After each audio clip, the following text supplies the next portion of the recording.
Saya akan melanjutkan atau membantu menjawab dari Mbak Arista terkait dengan prosedur penerbitan saham. Jadi untuk prosedur penerbitan saham tadi, pertama harus melewati tahap persiapan dulu. Jadi perusahaan itu kalau menerbitkan saham, itu perusahaan itu harus mendaftarkan diri dulu sebagai perusahaan yang sudah go public. Jadi dalam tahap ini ada 4 tahap terkait dengan prosedur untuk penerbitan saham. Ini dulu sebenarnya sudah kita bahas di materi pasar modal. Ini hanya mengulang saja. Jadi pertama itu ada disebut dengan tahap persiapan.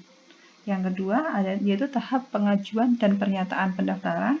Yang ketiga tahap penawaran saham. Yang keempat baru tahap pencatatan di bursa efek. Oke, saya jelaskan untuk yang pertama yaitu terkait dengan tahap persiapan. Yaitu untuk tahap persiapan itu persetujuan RUPS dan menunjuk penjamin emisi atau disebut dengan underwriter.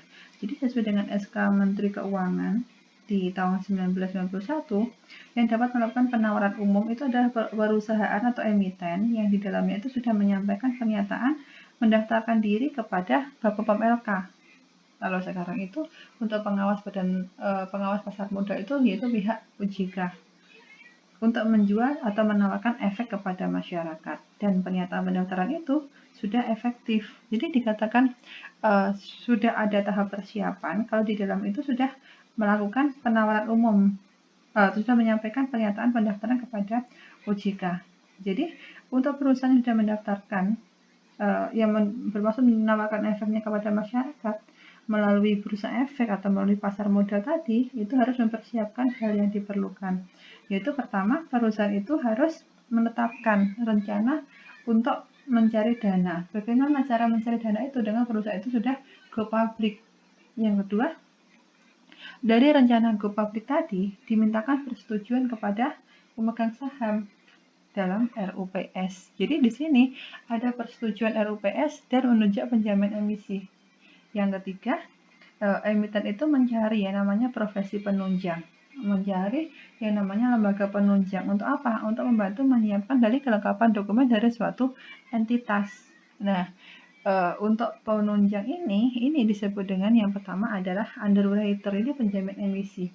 Ketika perusahaan itu sudah menerbitkan saham, itu nanti underwriter ini bertindak sebagai penjamin, yaitu membantu emiten dalam proses emisi.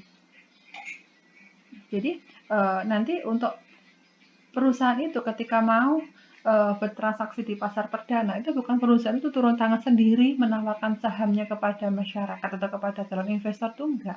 Tetapi yang menawarkan saham itu penjamin emisi atau underwriter-nya ini. Terus di tahap persiapan ini perusahaan itu harus mencari pihak lagi yang membantu kelengkapan, yaitu terkait dengan profesi penunjang. Siapa saja profesi penunjang ini? Ada akuntan publik, ada notaris, konsultan pajak, maupun perusahaan penilai. Fungsinya untuk apa? Yaitu pertama terkait dengan akuntan publik. Akuntan publik itu siapa? Auditor independen. Jadi auditor itu nanti akan bertugas untuk mengaudit dari laporan keuangan yang sudah dibuat oleh perusahaan untuk melakukan audit laporan keuangannya untuk 2 tahun terakhir sebelum perusahaan itu mau go public. Terus notaris itu terkait dengan apa? Pembuatan akta, perjanjian untuk penawaran umum, notulen rapat itu disahkan semua oleh notaris. Jadi dalam rangka untuk persiapan go public tadi, legalitasnya disahkan oleh notaris.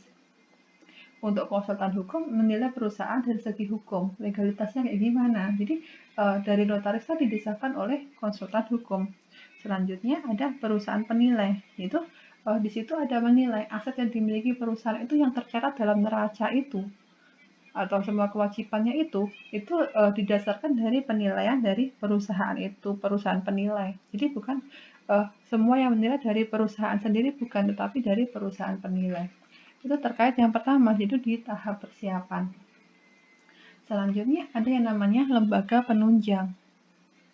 Nah, tahap lembaga penunjang itu yang kedua, setelah itu semua selesai untuk tahap persiapan sampai ke membentuk lembaga profesi penunjang, maka perusahaan itu mempersiapkan kelengkapan dokumen emisi sampai masuk ke pendahuluan dalam bursa efek.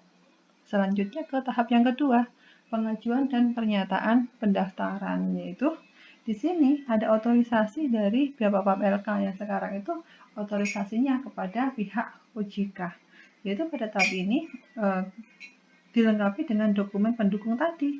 Jadi beberapa poin yang sudah saya sebutkan di atas tadi disampaikan kepada Bapak LK, kalau sekarang disampaikan kepada pihak OJK. Jadi itu dengan berbagai dokumen tadi itu digunakan sebagai pernyataan pendaftaran. Terus selanjutnya kalau itu sudah, itu ada tahap penawaran saham. Penawaran saham ini atau penjualan saham ini dilakukan di pasar perdana.